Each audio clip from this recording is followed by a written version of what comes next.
there's just already so many things that could go wrong. So if starting your own business is something that you need to add to that list, then so be it. And because it's definitely not the worst thing that can happen at the end of the day.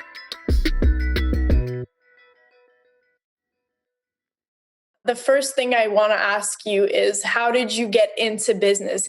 Because I know you're a student, but how did you kind of decide, oh, I want to take the business route as well?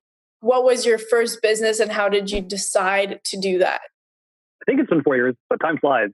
And at the time I just quit my job. I'd been working at Starbucks for quite a while. And I decided to quit to go kind of focus on getting into university at the time. Mm-hmm. And I was pretty much broke. I didn't have that source of income. And so one of my friends kind of jokingly said, oh, why don't you start a business?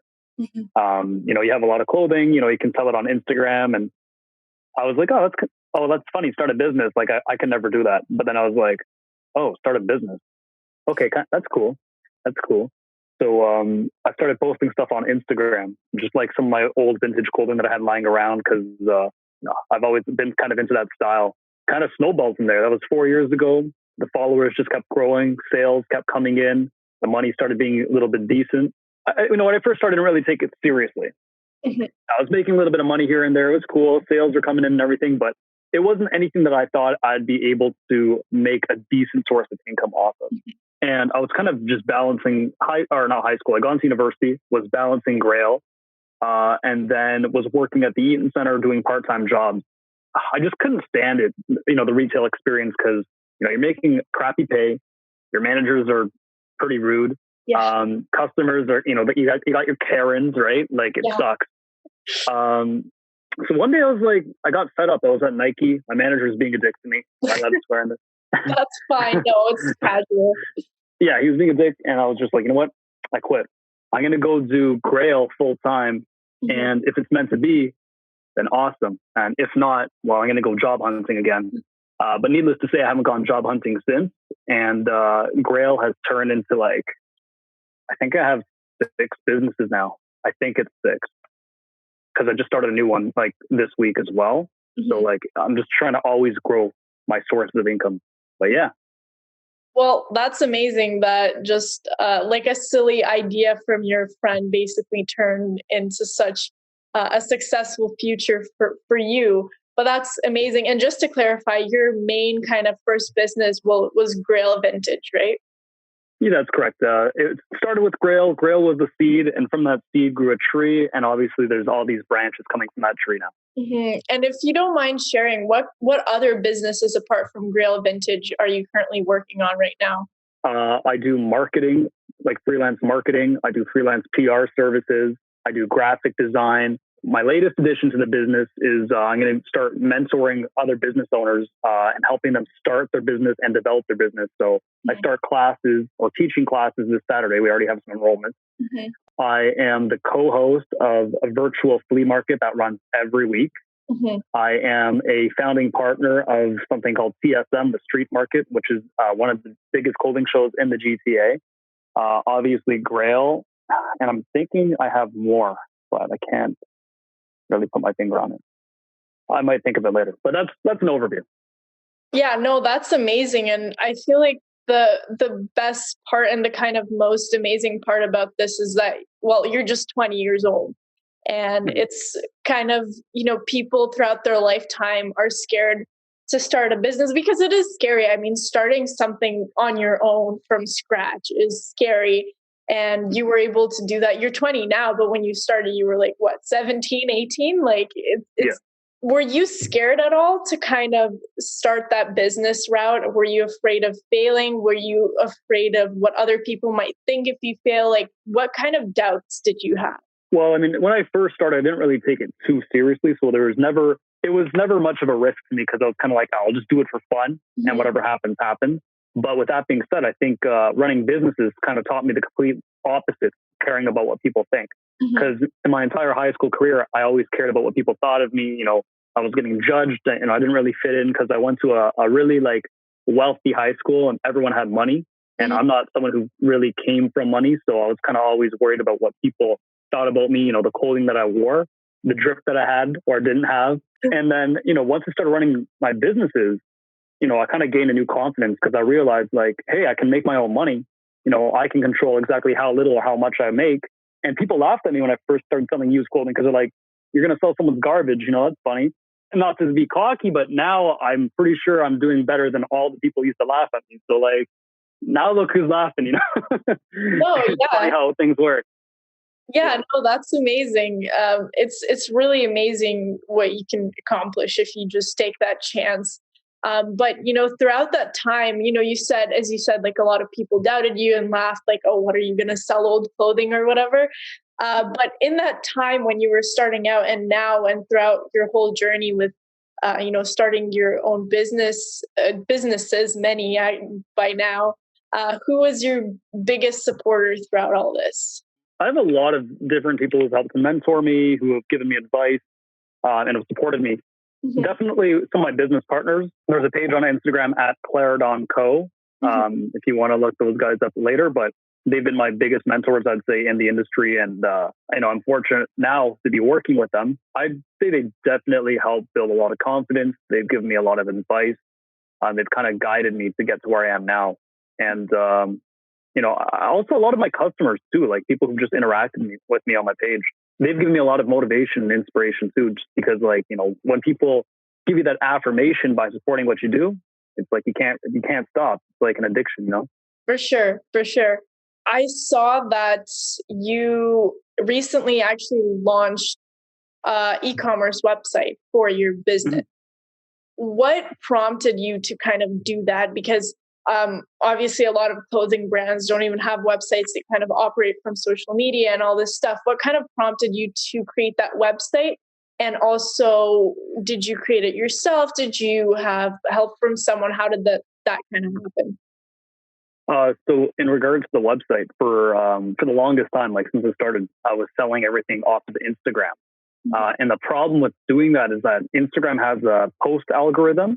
So back in the day, everything was chronologically shown to you on your feed when you're swiping through stuff. But nowadays, things are shown to you based on the popularity of the post, how many engagements it gets. So selling products on Instagram where the algorithm's kind of working against you can be very hard because you're not getting all the eyes that you can potentially get, right? So that was a business move on my part to just kind of drive traffic towards my product and increase sales.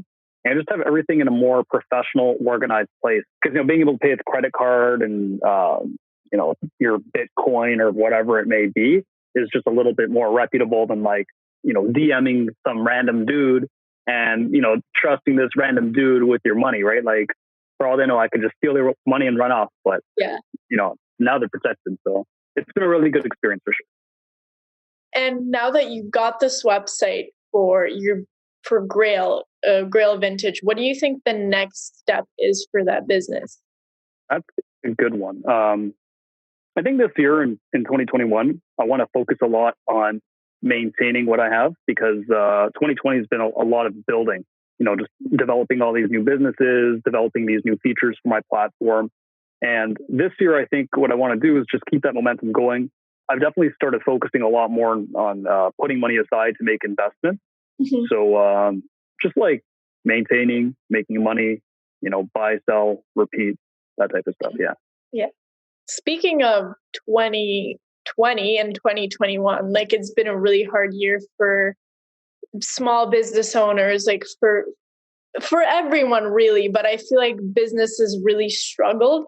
I feel like for you, since your business is like mostly online and it's not like a restaurant or anything, I feel like those types of businesses even profited, a lot of them, because people have been buying so much online. But I want to hear it from your perspective. Has your business, what happened to your business in 2020? So when the pandemic first hit, we were actually just right before everything happened. We had a vintage clothing show that was supposed to happen. I think it was going to like March 7th or 8th, like a weekend show. There was talks about a potential lockdown coming. We were like, shit, this is going to be like, this could be risky. But we kind of foresaw it coming. And when it did happen, we had to cancel the show. And so that aspect, we were hurting a little bit there because, with the vintage clothing show, we make pretty decent money. So it's kind of a blow there because we were looking forward to that. But with that being said, we're forced to adapt and just switch everything over to e-commerce, and at first I really didn't know if my business was going to survive because everything got locked down, and that meant I wasn't able to get new stock. So, I remember telling my dad, and him and I laugh about it, but I'm like, well, Dad, that's the end of my business, 4 years down the drain, all that for nothing. And, sure enough, we gave it some patience. I was able to establish new connections in the industry, got my supply chain running, and kind of ever since then, I've just been slowly building back up again. And just like with all the time on my hands now, I've just been able to really push the business, and things have been going really, really well, actually. Yeah. That's really awesome. And I know you mentioned your dad and how you kind of talked to him. Speaking of your parents, what did they think about this? I know a lot of young people, when they say to their parents, "Oh, I want to start a business," their parents are like, "Oh, no, like go to school. What are you talking about?" How did your parents react, and did they support you? Did they have doubts? What was their reaction to this? Not at first, because imagine, you're going to be a mom one day, and your kid comes home with a bunch of, dirty used clothing, and they go, "Hey, I'm gonna take all this and turn it into money." Your first reaction would probably be like, "Get that out of my house." That's disgusting. And yeah, that was kind of my parents' reaction at first too. They're kind of like, we're not doing this. You have to keep everything outside in the garage. It's dirty. Like, it's not coming in here.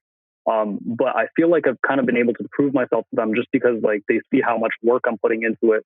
They see that it's not just like a little hobby, like it's actually become a source of income.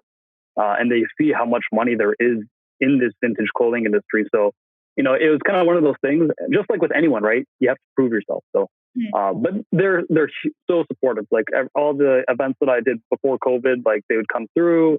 My mom's even purchased stuff off me. So it's super nice. And the support I get from them it's very humbling because, again, I had to really win them over. And now that I have their respect and their trust, it feels really good.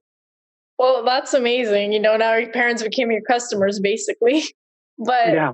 No, yeah, that's amazing that they can see it now. So how can they not support it basically? But yeah, that's truly amazing. But you said you've been doing this for 4 years now, which is quite a long time, 4 years.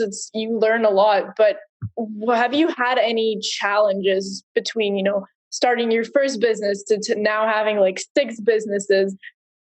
Did you have to overcome any challenges, any barriers? What was kind of maybe the biggest challenge you had to overcome in those 4 years? Honestly, for me, every day is a learning experience. So even to this day, I still have challenges on the daily, whether it be rude customers, whether it be just people, "Oh, this didn't fit me. Can I get a return? Can I get an exchange?" Sometimes it'll be I have packages coming in from the United States, but with everything happening over there, it's who the hell knows when my packages are going to come. Being a business owner has taught me that it's all about putting out 100 small fires every single day. Right? You're running back and forth. You put this fire out, then you notice a fire across in the room. And once you put that out, oh, there's another fire back where you just put that fire out. So it's just all about being like a liquid. You just have to mold to any situation, right? You have to conform to everything and just be quick. In terms of major learning curves, I think it's just been trial and error, finding out what works best for me, how to market my product, how to effectively sell and stuff. But nothing crazy, nothing major that's ever really set me back. Yeah, that's a really good way to put it. I never actually thought about that. But yeah, that's a really good way to put it, that you kind of have to put out these different fires and kind of be flexible.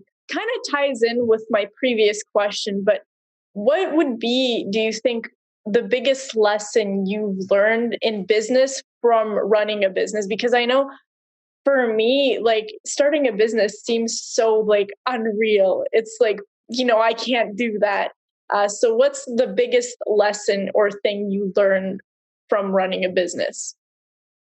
Yeah, I think the biggest lesson I learned is just what you just said, just doing the complete opposite of that, because I think so many people are initially intimidated by the aspect of, running a business, starting a business.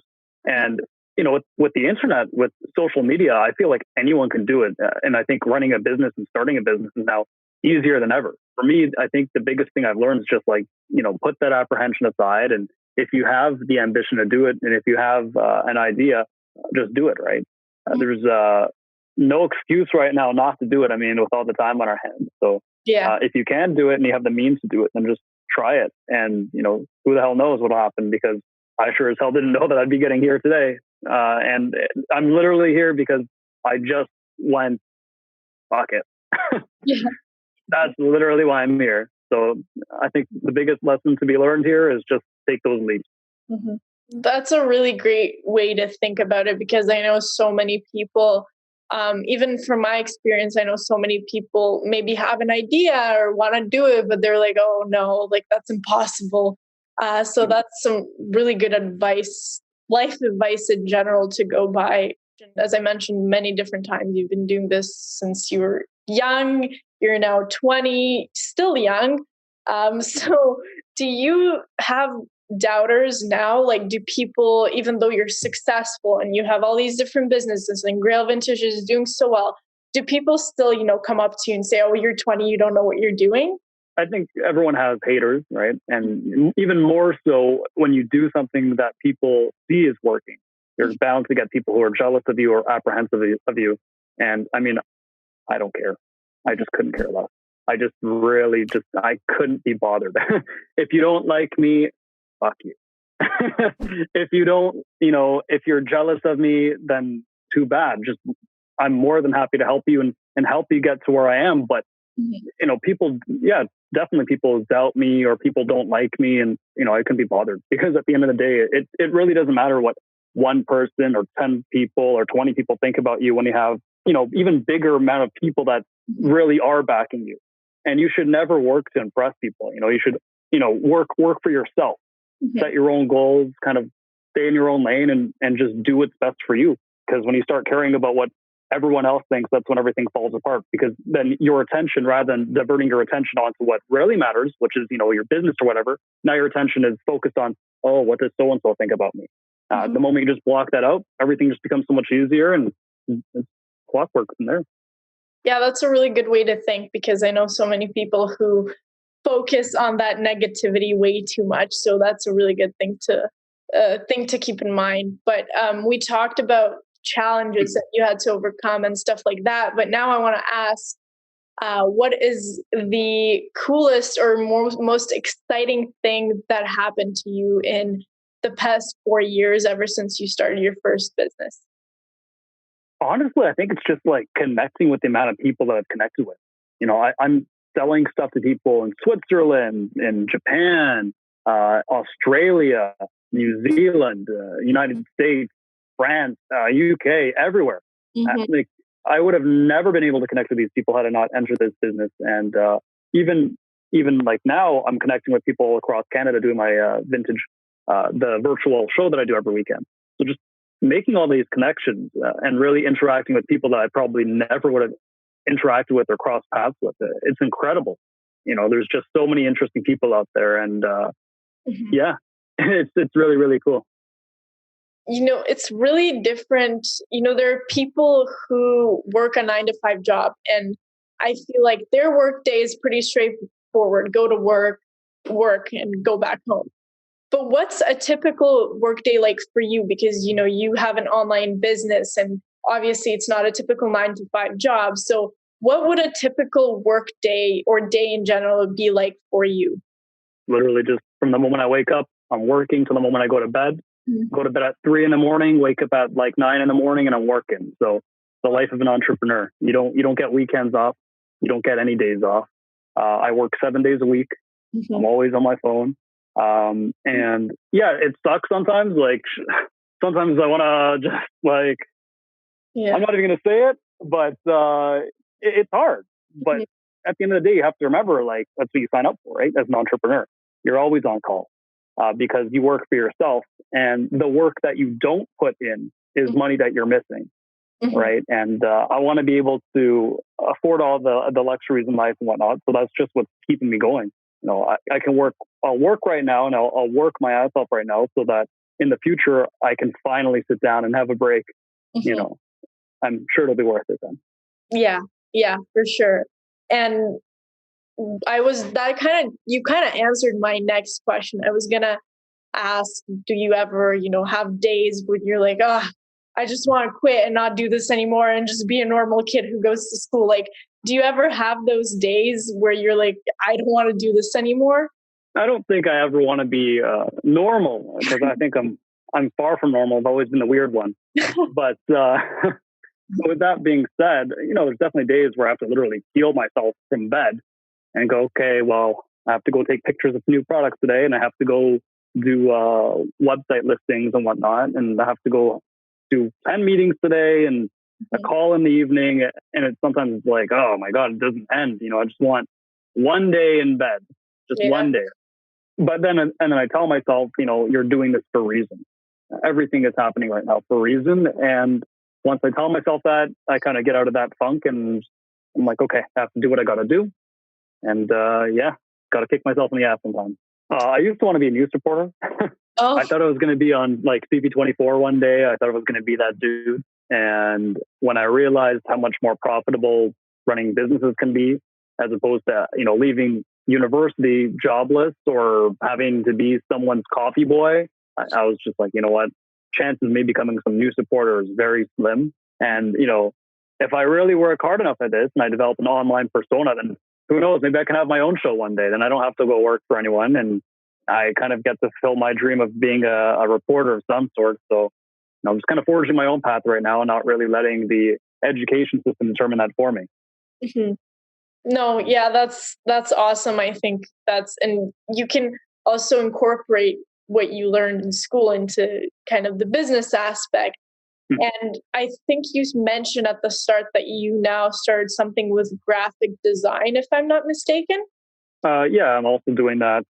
I do graphic design for like advertisements and stuff, and that kind of ties into the marketing and PR. But I have some clients that I do graphic work for, mostly just designing flyers, brochures, Instagram content. And honestly, it's nothing I really learned from Ryerson. It's just something I kind of taught myself to do. I never thought I'd be making money from that, but then again, never thought I'd be making money from vintage clothing. It's just like every time I get an idea and put it into motion and it works, I'm like, okay, I guess I can do that too. And that's how the businesses just keep stacking up, just from a whim, really. No, that's awesome that you're not scared to kind of try new things, because I know a lot of, especially young people, are so scared to kind of put themselves out there. So I think that's really great that you're doing that. But I feel like you've already, being only 20, you already have so much experience in the business world. What advice would you give someone who maybe wants to start a business, or someone who's scared to start a business, or someone who's still young? What advice would you give those people? There's so much to be scared of in the world these days. We have a global pandemic. We have, everything happening politically in the States, and everything that's happening with Chinese relations and the United States relations. Everything just seems like it's a tipping point. So if we're all going to die anyway, then why the hell not just do something that's going to make you happy and keep you productive? I mean, there's so much to be afraid of. And, to say, oh, making money scares me is silly in comparison to all the other things that are out there to kill you. And so for me, it's just been kind of like, again, just I stopped really caring about, what other people think about me. I stopped caring about, that fear holding me back. There's just already so many things that could go wrong. So if starting your own business is something that you need to add to that list, then so be it. And because it's definitely not the worst thing that can happen at the end of the day. Yeah, absolutely. And now diving a little bit into the future, I know it's really hard to predict anything, especially in the past couple of years, obviously, but what is the next step in your kind of business journey? Again, probably just maintaining what I currently have now. And I'm so bad at making plans, because for me, things just tend to happen. And when they do happen, I just go with it. But obviously, I'm taking more of a serious look at my financials right now, and just thinking more so about making investments again. Obviously, making investments to make more money, and just trying not to save money to save, but save money so I can start putting my money into other things that can make me more money, right? But yeah, I just want to keep expanding what I do have, obviously. And, it's good to start more businesses, but then at the same time, I don't want to start so many that I get overwhelmed and everything crashes as a result. So yeah. And now looking even more into the future, this is complete speculation, but what would be your kind of end goal, like from all this, like your biggest end goal? I know for some people it's like, oh, to retire with money. For some people it's like to have a yacht. I don't know. What would your biggest end goal be? I want to be in a position where my businesses become passive sources of income. And, passive sources of income, just being able to oversee businesses, and these businesses are going to make money for me autonomously. I don't really have to put much effort in. So I'll just pretty much be more of a figurehead, like the Queen is to England, right? Or to Canada, rather. And just always have projects going on, always have something to do, because I'm the type of person who's like, if I don't have something to do, I'm going to go crazy. Mm-hmm. Even if I'm some kind of Elon Musk type of dude one day, if that ever does happen and money is good, I still always want to keep myself busy and always have stuff going on. And, obviously the nice things in life would be cool too. I wouldn't mind my own little jet stream plane, a little yacht here and there, Yeah. No, yeah, that would be awesome. But speaking of, you mentioned, Elon Musk and all these huge entrepreneurs who, well, they basically, like, I respect so many of them because a lot of them came from nothing. But who would be your biggest inspiration in the like entrepreneur business world? Funny that you asked that, because I read a lot of books too, and I don't look up to anyone in particular, really. I know quite a few entrepreneurs, and I think they're all cool and everything, but there's no one that I strive to be. I think it's definitely important to read books. Like I read a Steve Jobs biography that was cool. I read this book called Shoe Dog, which is about Phil Knight, the owner of Nike. And their stories are really cool and inspiring, but I don't know, like for me, it's just like, I've never really aspired to be like someone. It's just more so like, what can I learn from you? What can I steal from you and turn into my own? Those entrepreneurs have kind of stood out in the sense that like they have cool stories, but I think I just want to be me. You know what? Let me change that actually. Wolf of Wall Street's a good movie. Jordan Belfort's pretty cool. He's pretty cool. Not the entire scamming people part, but just like the entire selling stuff. He's good at that. Yeah, I'm gonna say he's scammed quite a few. I'm not scamming anyone. Let me put that on record here.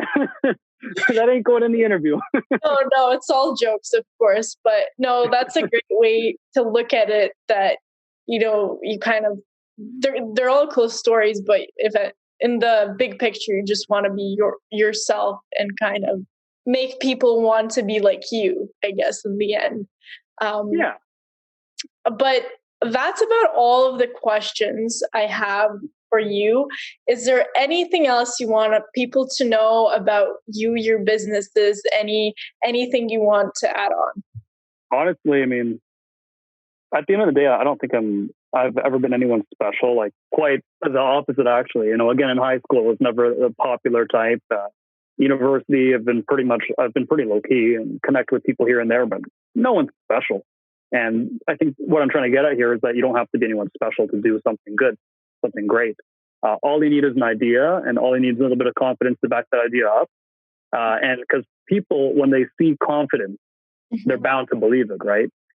If you're not confident in yourself, then people are going to see that, and people aren't going to believe in you. So no matter how much bullshit you might have going on, however much it may not make sense, always back your actions up with confidence. It's just like writing an essay, right? There's a whole lot of bullshit in there, but if you use big words, then you come across pretty intelligent. Yeah. No, that's such a great message, and I feel like I learned a lot from this interview. Like, you said some really good things and gave some really good advice. So thank you so much for doing this. I know you're really busy, as you said, constantly working. So thank you so much for taking the time to do this, and I really appreciate that. Of course, yeah, Elizabeth, thank you so much for having me on and just giving me the opportunity to speak with you. It's been a pleasure.